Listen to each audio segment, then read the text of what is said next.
Hi my dear viewers, আসসালামু আলাইকুম। আশা করছি সকলে সুস্থ এবং সুন্দর আছেন। বিগত একটি ভিডিওতে আমি আলোচনা করার চেষ্টা করেছিলাম যে কিভাবে আপনারা হাতের লেখা সুন্দর করার চেষ্টা করবেন, এই নিয়ে কিছু কৌশল। আজকে আমি প্র্যাকটিক্যালি আপনাদেরকে দেখানোর চেষ্টা করব যে কিভাবে আমি আমার দুজন স্টুডেন্টকে হাতের লেখা শেখাচ্ছি, তাদের খাতা উপস্থাপন করে আপনাদেরকে দেখানোর চেষ্টা করব আজকে। এবং প্রিয় ভিউয়ার্স, আমি আশা করছি যে আপনি যদি এই প্র্যাকটিক্যাল বিষয়গুলো, সামান্য দু একটা বিষয় বা কৌশল যদি আপনি মনে রাখেন, আপনি যদি এইভাবে প্র্যাকটিস করার চেষ্টা করেন আজকে যা আমি দেখাবো, তাহলে আপনি খুবই দ্রুত চমৎকার করে আপনার লেখাকে উপস্থাপন করতে পারবেন এবং আপনার লেখা হয়ে উঠবে অসাধারণ সুন্দর। So without wasting any time, let's get started. So আমার প্রিয় সুন্দর হাতের লেখা শেখায় আগ্রহী বন্ধুরা, যেটি বলছিলাম যে আমার দুজন ছাত্রের খাতায় কিভাবে আমি তাদেরকে শেখাচ্ছি সুন্দর হাতের লেখা, প্র্যাকটিক্যালি আমি আপনাদেরকে দেখানোর চেষ্টা করব। এই হচ্ছে আমার একজন ছাত্র, তার বাংলা খাতা। তো আমি বাংলা খাতা থেকে প্রথমে আমরা যেভাবে শুরু করেছিলাম সেটি বলবো যে আমি প্রথমে শুরু করেছি বাংলা বর্ণমালা দিয়ে। তো হাতের লেখা শিখতে গেলে প্রথমে আপনাদের যেটি করতে হবে, প্রথমে বাংলা বর্ণমালাকে প্র্যাকটিস করতে হবে।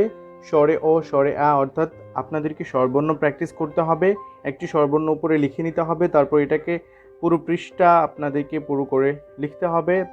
তারপর স্বরবর্ণের পরে যেটি করতে হবে, এরকম করে ব্যঞ্জন বর্ণের প্র্যাকটিসগুলো করতে হবে। সুন্দর করে প্রত্যেকটা বর্ণ এইভাবে লেখার চেষ্টা করতে হবে। সুতরাং বাংলার ক্ষেত্রে কথা হলো যে যারা বাংলা হাতের লেখা শিখতে চাচ্ছেন, আপনাদেরকে প্রথমে বর্ণমালার স্বরবর্ণ, তারপর ব্যঞ্জনবর্ণ সুন্দর করে এইভাবে লিখতে হবে। তারপর এক একটি করে বাক্য আপনারা উপরের লাইনে লিখবেন। তারপর আপনারা নিচে নিচে সেটাকে পুরো পৃষ্ঠা যাবত লেখার চেষ্টা করবেন। এরকম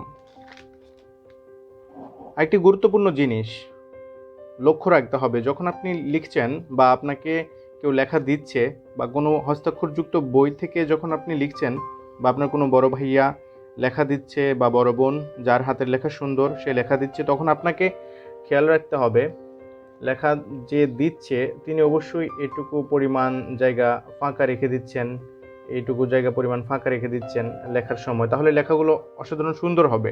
আর আপনিও নিচে নিচে লেখার সময় এরকম করে অসাধারণ সুন্দর করে, যেরকম আমার ছাত্র লিখেছে এরকম একটু ফাঁক ফাঁক করে এরকম সুন্দর করে লিখবেন।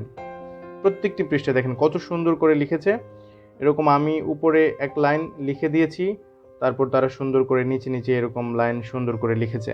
এদিক থেকে লক্ষ্য করেন আরেকটি বাক্য, যে ঢাকা বাংলাদেশের রাজধানী। আমি কিন্তু পুরো পৃষ্ঠা পুরো আপার কেস লোয়ার কেস পূরণ করে লিখেছি, কিন্তু মাঝখানে একটু ফাঁকা জায়গা রেখেছি। সে আপনারা ওইরকম নিচে নিচে প্র্যাকটিস করার সময় ফাঁকা জায়গা রেখে দিবেন।